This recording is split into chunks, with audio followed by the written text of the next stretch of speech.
Welcome to the Timeless Tales Library, your haven where each story unfolds like a soft blanket around weary souls. I'm Oliver, here to shepherd you through tonight's calming narrative, a tale woven to still your racing thoughts and carry you tenderly into dreams. The Timeless Tales Library flourishes because of cherished listeners like you. If you've discovered peace within these walls, please subscribe and help us continue nurturing these restful journeys. As you nestle into comfort, leave a comment sharing where you're listening from across our beautiful world tonight, and whisper to me a destination where you'd love a story to sweep you away, perhaps the misty highlands of Scotland, a starlit oasis in the Sahara, the floating markets of Thailand, or a hidden monastery in the Himalayas. Your wandering hearts fuel the magic that keeps our treasured library alive and glowing. This story is about a hidden, enchanting hotel in Singapore that appears only during tropical storms, where weary travelers from timeless tales find unexpected shelter, share quiet stories by lantern light, and uncover the gentle secret of its floating garden under a canopy of rain. Now, close your eyes and take a long, quiet breath. Tonight, your journey leads to the Lantern Hall in the Timeless Tales Library. Lanterns hover above every shelf, glowing with warm, colorful light. Each lantern illuminates a story, and the reflection of their glow shimmers across polished wood floors. The gentle scent of parchment and wax fills the air, soft and comforting. Sink into your bed, your cozy corner in this luminous hall. Release your hands, your shoulders, your toes. Let the gentle sway of the lantern's glow lull your body and mind into stillness. Follow the path of light along the shelves. Let each lantern's story drift into your imagination, carrying you softly into the calm of night. Singapore's secret rainy day hotel, forbidden zen and floating garden mystery, cozy adult bedtime story. The rain fell in soft, endless curtains over Singapore, a tropical lullaby that turned the city lights into blurred jewels. The downpour arrived without announcement, as equatorial storms so often do, wrapping the bustling streets in a warm, liquid veil. Street lamps and neon signs melted into shimmering pools of color that reflected off wet pavement like scattered gemstones. Each drop carried the faint scent of frangipani and distant sea salt, mingling with the everyday smells of hawker stalls winding down for the night. You walked slowly through it all, not rushing, allowing the rain to soak through your coat until it felt like a second, heavier skin. Your footsteps made soft splashing sounds that blended with the steady rhythm of water pouring from eaves and awnings overhead. Somewhere deep inside, a quiet longing stirred not for shelter alone, but for a pause, a breath, a place where time could soften its edges. The city seemed to hush around you, as though it understood your unspoken need and gently guided your path. Lightning flickered far above, brief and silent, illuminating hidden alleyways for just a heartbeat before darkness returned. In one of those fleeting flashes, a narrow lane revealed itself, narrower than memory, lined with dripping vines and pale orchids that glowed faintly in the gloom. You paused at the entrance, feeling the pull like a gentle hand on your sleeve. At the lane's end stood a modest wooden door, its surface carved with faint lotus motifs worn smooth by years of rain. Orchids climbed the frame in profusion, their petals heavy but unbruised, releasing sweet perfume that cut through the storm's clean sharpness. Above the door, a small sign hung, its gold script illuminated from within. Rainy Day Singapore Hotel. The letters seemed to shimmer softly, as though the sign itself breathed in time with the falling rain. You reached for the brass handle, cool and damp under your fingers, and felt the faintest vibration like the hotel was already expecting you. Pushing the door open released a wave of warmth that smelled of jasmine tea, sandalwood, and rain-soaked earth. The warmth rolled outward in a slow, enveloping wave, brushing your chilled skin like the touch of sun after long shadow. Inside, the air held layers of scent, steaming tea leaves, polished wood, faint smoke from burning sandalwood, and the clean green of living plants. The lobby unfolded around you like a dream half remembered, intimate yet vast enough to feel safe. Dark teak beams crossed overhead, their grain deep and glossy under the soft light of hanging lanterns. Each lantern was shaped like an inverted lotus bud, its paper shade diffusing amber glow that pooled on the floor in gentle circles. The polished merbau floorboards reflected the light in warm streaks, inviting bare feet or stockinged soles to linger. Deep green ferns cascaded from woven baskets suspended high above, their fronds swaying slightly as though nodding hello. As you stepped forward, the fern tips brushed your shoulders with cool, damp leaves, leaving behind the fresh scent of rain-kissed greenery. A low stone hearth dominated one wall, its fire burning steadily with small, patient flames that never flared too high. The crackle was soft, almost conversational, punctuated by the occasional pop that sent tiny golden sparks drifting upward like fireflies, too tired to fly far. Plush armchairs formed a loose circle around the hearth, their cushions deep and forgiving, each draped with wool throws in muted shades of moss green, twilight blue, and soft lavender. A long wooden table stood to one side, its surface scarred gently by years of cups and quiet conversations. Atop it rested a silver samovar, etched with twisting vines, from which steam rose in slow, fragrant curls. Porcelain cups waited in neat rows, their rims painted with delicate morning glories in pale blue and white. Nearby sat plates of treats arranged with care. Pandan chiffon cake sliced into neat squares, its green interior still steaming faintly. Warm gula melaka cookies dusted with palm sugar. Small bowls of mango and starfruit slices that caught the lantern light like wet jewels. The entire space felt alive, yet utterly calm, as though the hotel itself exhaled slowly, waiting for you to do the same. The air was thick with comfort, the kind that settles into bones and quiets the mind. It wrapped around you in layers, first warming your chilled hands, then easing the tightness in your shoulders, finally reaching the quiet ache that had followed you through the storm. Rain continued to patter against tall arched windows that lined one wall, each pane framed in dark wood that gleamed like wet obsidian. Through the glass, the world outside blurred into soft greys and silvers, distant and unimportant now. Beyond those windows hovered the impossible, a courtyard garden that floated serenely 3 stories above the street. Stone pathways curved among lush foliage, their edges softened by moss and tiny white flowers that bloomed even in the rain. A shallow pool reflected lantern light in trembling golden discs, lotus pads drifting lazily across its surface like green boats at rest. Orchids in every shade cream, violet, blush, nodded gently, raindrops rolling from their petals without disturbing their poise. Stone lanterns stood here and there among the plants, their soft flames burning steadily despite the downpour, casting pools of warm light that danced on water and leaf alike.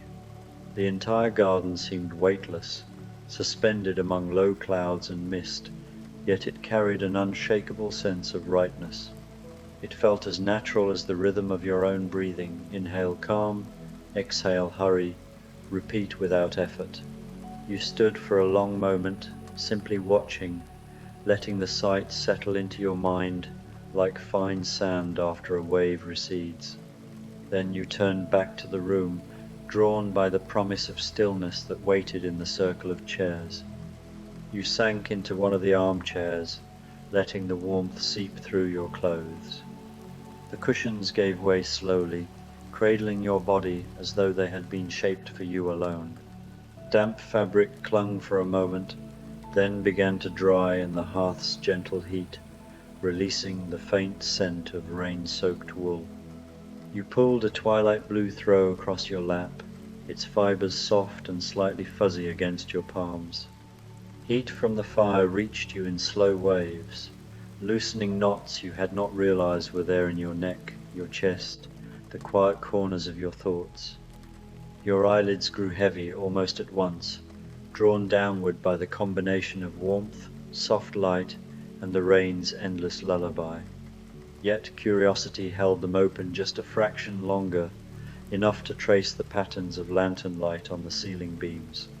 The room seemed to breathe with you, slow inhale as the fire flared gently, slow exhale as embers settled. You were not alone for long. The hotel had a way of knowing when company would be welcome. The door opened again, admitting a young woman with thoughtful eyes and a faint smile that suggested she had seen wonders and still found room for more. She paused just inside the threshold, shaking rain from a simple navy umbrella with careful, unhurried movements. Her chestnut hair was damp at the ends, clinging softly to her cheeks in fine strands that caught the amber light. Her dress, simple blue cotton dotted with tiny white flowers, hung loosely, practical yet carrying an air of timeless grace. Under one arm she carried a small green cloth-bound book, its edges softened by many readings. She glanced around the room with quiet appreciation, as though she had visited similar places in dreams. Her eyes met yours for a brief moment, warm and without demand, simply acknowledging shared presence. She folded the umbrella and placed it in a brass stand, shaped like bamboo stalks, where it dripped softly onto a small tray below. "Alice," she said softly, her voice clear yet low, carrying the faintest trace of an accent smoothed by years abroad. "From the old days in Wonderland, though I've long since left the rabbit holes behind."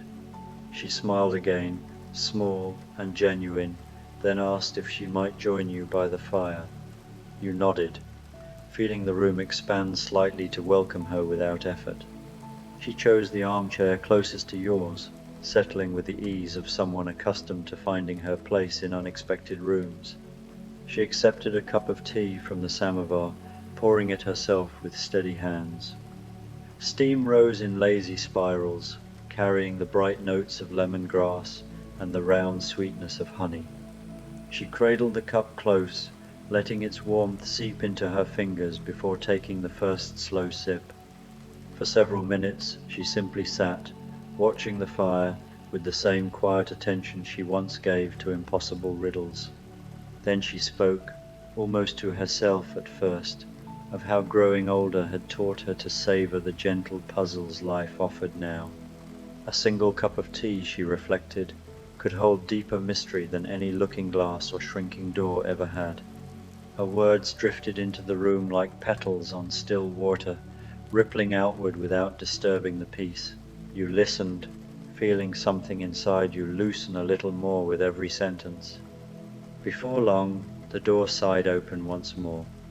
A graceful woman entered, moving with the measured poise of someone who had once counted every step in glass but now walked for the simple joy of feeling ground beneath her. Her dark hair was pinned in a loose knot at the nape of her neck, a few strands escaping to frame her face softly. Her gown was silver-grey silk, the color of rain clouds, just before they break, catching firelight in subtle, liquid shifts. She carried nothing in her hands, only herself, yet her presence filled the space with quiet elegance. She paused to shake rain from the hem of her dress, droplets scattering like tiny diamonds across the floorboards. Her eyes deep and calm swept the room, lingering on the hearth, the floating garden visible through the windows, the small circle of chairs already occupied. A faint smile curved her lips, as though she recognized this moment from some half-forgotten dream. Cinderella, she said, the name spoken with gentle humor at your flicker of recognition. Though these days I spend far more time sketching gardens than attending balls or waiting for midnight. She laughed softly, the sound light and unburdened, like wind through leaves after rain. The rain outside, she added, had reminded her of nights long ago when she sat by colder hearths, dreaming of warmth that lasted beyond chimes. She crossed to the chair opposite you, her footsteps almost silent on the polished wood. She drew a moss-green throw across her lap, tucking it around her knees with careful fingers. The three of you sat in easy silence for a time, simply breathing in the same warm air, listening to the rain's steady heartbeat against glass. Cinderella spoke then of small magics she had discovered since leaving ashes behind, pressing seeds into soil, watching green threads push upward, designing spaces where others could rest without explanation.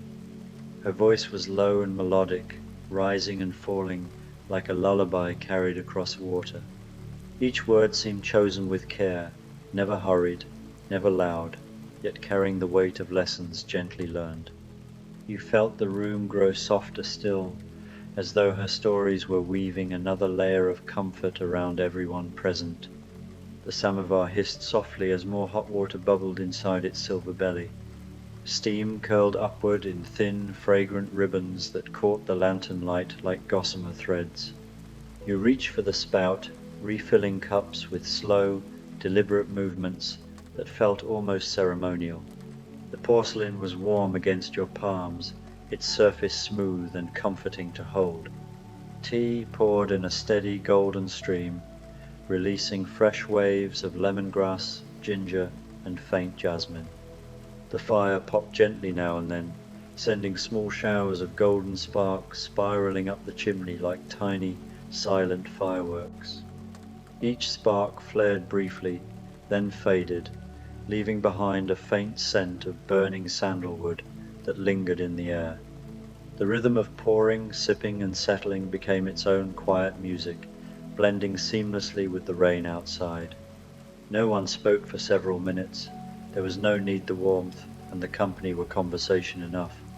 Then came a soft knock, almost hesitant, as though the visitor stood outside, weighing whether the moment was right to enter. The door parted slowly, revealing a woman with sea-green eyes that held the depth of mid-ocean calm. Her hair fell in pale waves, the color of foam at first light, damp and clinging softly to her shoulders. She walked with a slight, graceful hesitation, each step testing the solidity of floorboards that would never shift like sand or tide. Her simple dress of soft seafoam linen clung lightly where rain had touched it, yet she carried no umbrella. Perhaps she had never needed one near water. She paused just inside, letting her gaze drift across the room, the fire, the chairs, the floating garden visible through rain-streaked glass. A small, wistful smile touched her lips, as though she recognized something familiar in this unexpected haven. "The little mermaid," she murmured, her voice carrying the faint, rolling echo of waves on distant shores. "I left the sea many years ago for love of the world above, and now I wander gently between shores." The storm, she said quietly, had pulled her inland tonight with a current she could not ignore. She moved closer to the hearth, drawn by its steady warmth that reached out to meet her like an old friend. She chose the chair nearest the window, so she could watch both fire and floating garden at once. She accepted tea when offered, cradling the cup as though it were a fragile shell still holding the memory of ocean. At first she spoke very little, content to let the flames dance in her eyes and the rain fill the silences. When she did speak, her words came slow and lyrical, the silver scatter of moonlight across midnight water, the weightless peace of drifting among coral branches, the eternal, gentle pull of tides that always guide one home. Her presence wrapped the room like a slow incoming tide, calm, inevitable, deeply soothing. As the evening deepened and shadows lengthened across the polished floor, another figure arrived. She stepped through the doorway, carrying a small leather-bound journal tied with thin twine, raindrops beaded on its surface but not penetrating. Her warm brown eyes held a serene strength, the kind earned through many quiet choices rather than grand gestures. Her hair was pulled back simply, a few strands escaping to soften the lines of her face. She wore a deep forest green cardigan over a cream blouse, practical yet carrying an air of thoughtful care. She paused to shake rain from her sleeves, then looked around with gentle curiosity. "Beauty," she said simply, her voice warm and unhurried. Once of the castle in the woods, now a reader and writer of stories. She had been walking home from the library when the storm caught her, she explained, and something in the rain's rhythm had led her here. She joined the circle without fanfare, taking the last open chair and accepting tea and a small slice of pandan cake. The cake crumbled softly between her fingers, releasing coconut and pandan in a gentle cloud of scent. Her voice, when she spoke, was soft and reflective, carrying the cadence of someone who has spent long hours with books and thoughts. She spoke of true enchantment not in spells that transform outward forms, but in the daily choice to offer kindness, to see beauty even in shadowed corners of the world. She opened her journal to a marked page and read aloud a short passage. A quiet forest after rain, leaves dripping silver, air thick with earth and renewal.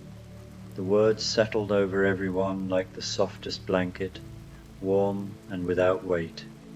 The fire had settled into a steady glow now, coals pulsing like slow heartbeats beneath a thin veil of ash. Its light bathed the room in deep rose gold, softening edges and deepening shadows in equal measure. The rain continued its gentle tattoo against the windows, steady and unchanging, a perfect backdrop to voices that rose and fell without hurry. You felt the last remnants of the day's tension dissolve, melting away like sugar in hot tea. In their place came a profound stillness that seemed to fill every corner, every breath, every pause between words. The floating garden outside appeared even more luminous now, its lanterns flickering in time with the hearth's quiet rhythm. Time itself seemed to slow, stretching comfortably around the small circle like a well-worn shawl. Then the door opened with a slightly different sound, almost thoughtful, as though the hotel had considered this guest carefully before admitting him. A tall, lanky figure ducked slightly under the lintel, his patched brown coat damp across the shoulders. Clean straw peeked from cuffs and collar, dry and golden despite the storm outside. His face was kind, etched with fine lines that spoke of many seasons spent watching and listening. His eyes, bright with quiet intelligence, swept the room without judgment, simply taking note of who was already there. He shook rain from his hat, hanging it on a nearby peg shaped like a lotus leaf. "The scarecrow," he said, with a small, self-deprecating smile that crinkled the corners of his eyes. "From the yellow brick road, though I've long since found my own brain and heart, and courage too." The storm had whispered his name tonight, he added, calling him to a place where no fields needed guarding. He folded his long limbs into an armchair, stretching legs toward the hearth with a contented sigh. Straw rustled faintly as he settled, a soft, dry sound that blended with the fire's murmur. He accepted tea in a sturdy mug rather than delicate porcelain, cradling it in large, careful hands. He spoke slowly, thoughtfully, of how wisdom had come to him not from books or sudden revelations, but from years of listening to wind moving through wheat, to friends sharing laughter, to the rich silence that lives between spoken words. His presence was steadying, like an old tree whose roots have held firm through countless storms.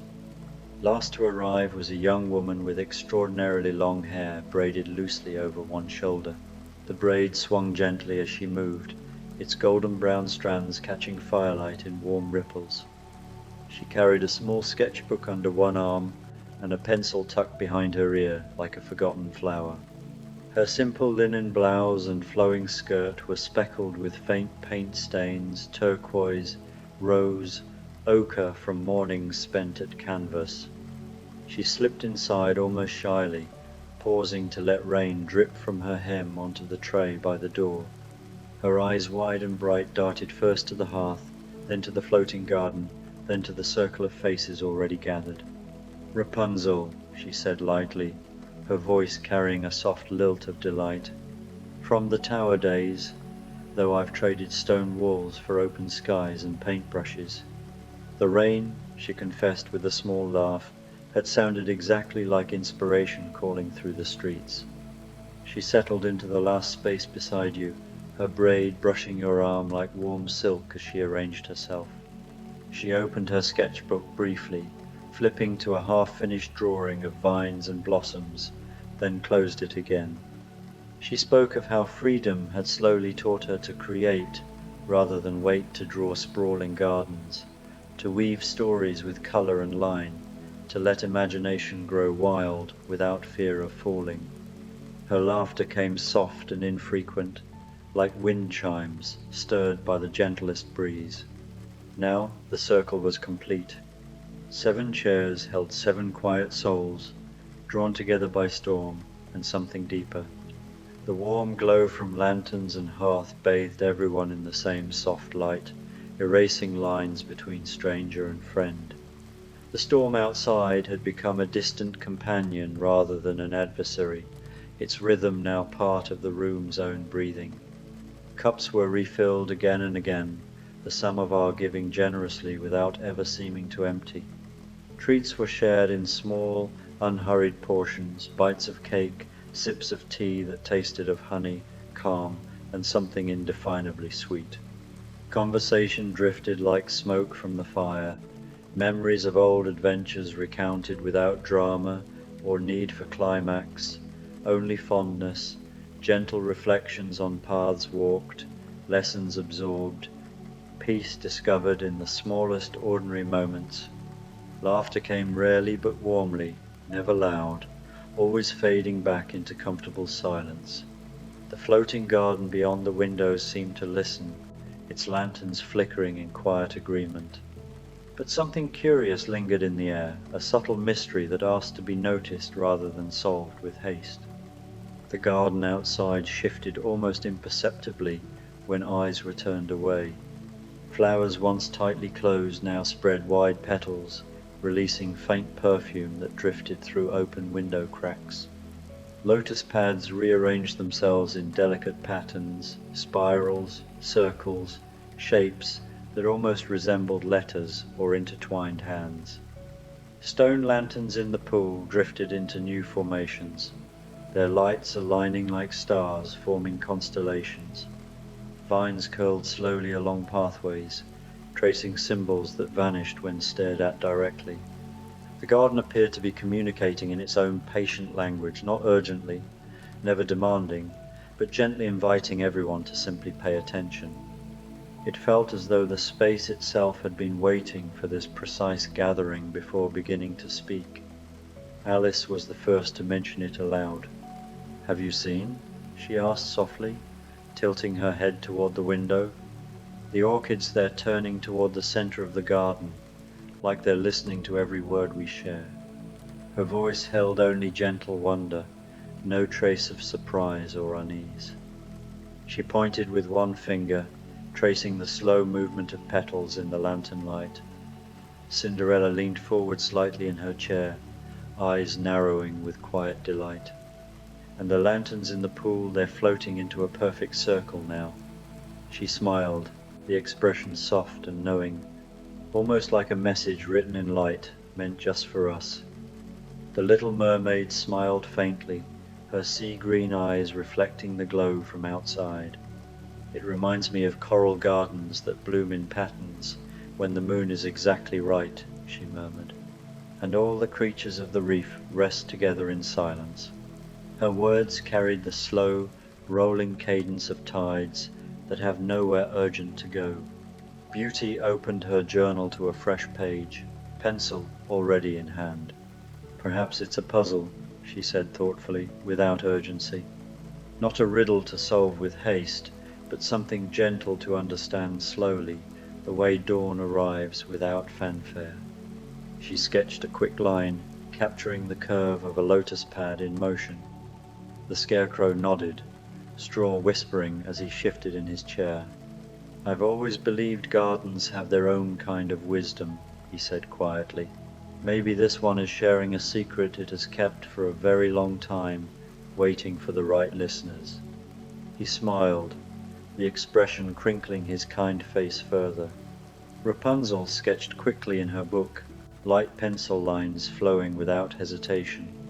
"Look, the vines are forming shapes now," she murmured, half to herself. A heart, a star, a circle of hands holding one another.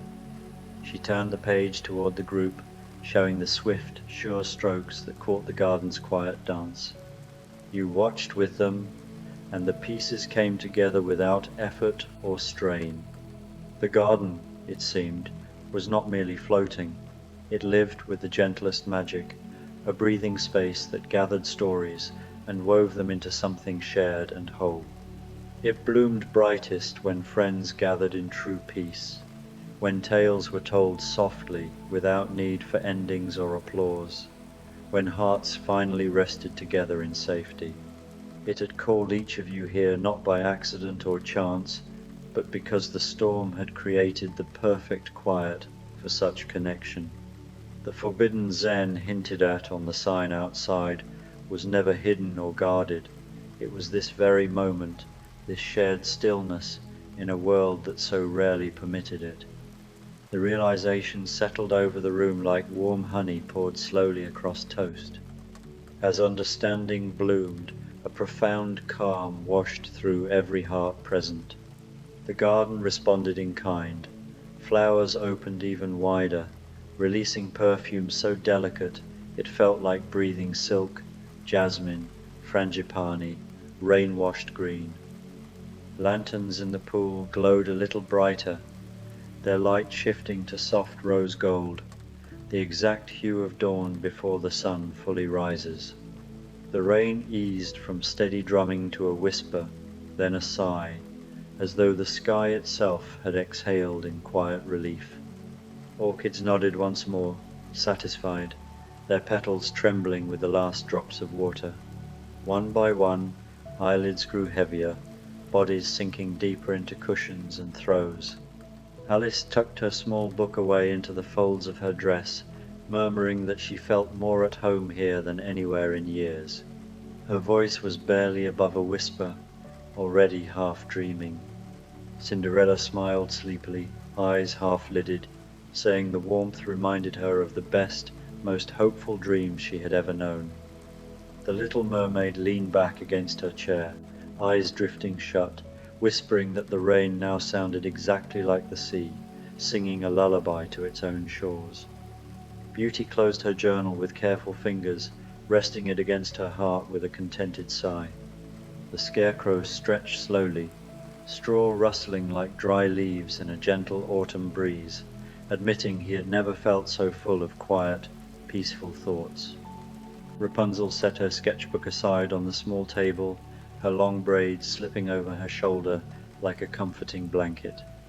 You felt it too, the deepest peace imaginable, as though every lingering worry had dissolved into the rain outside and been carried far away on invisible currents. The fire burned low now, reduced to a gentle ember glow that bathed the room in soft, rosy light. The samovar had cooled to a comforting warmth, its steam no longer rising but lingering in the air like a fond memory. The garden floated serenely beyond the windows, utterly content, its secret understood and quietly cherished by all who had seen it. No one needed to say good night. Sleep simply arrived without announcement. Blankets were drawn closer without words, edges tucked gently around shoulders and knees. Heads nodded forward slowly, finding rest against high chair backs or soft cushions. Breath slowed, lengthened, began to synchronize unconsciously to match the rain's fading rhythm. You drifted toward sleep, surrounded by friends from stories older than time itself, in a hotel that existed only for nights precisely like this one, warm, safe, magical, in its perfect simplicity. The last thing you heard was the soft rhythmic patter of rain on broad lotus leaves and the quiet, even breathing of those around you. Each exhale carried away the last traces of wakefulness. Each inhale drew in deeper calm. The hearth embers pulsed once, twice, then steadied into stillness.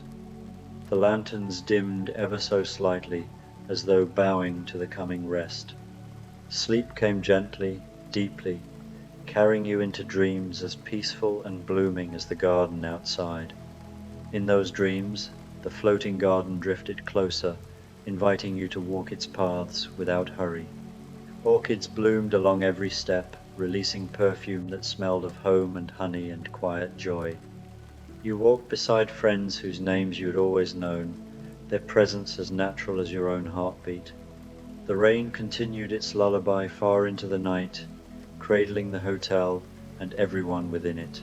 And somewhere in that suspended garden, the last orchid closed its petals for the sweetest, deepest rest.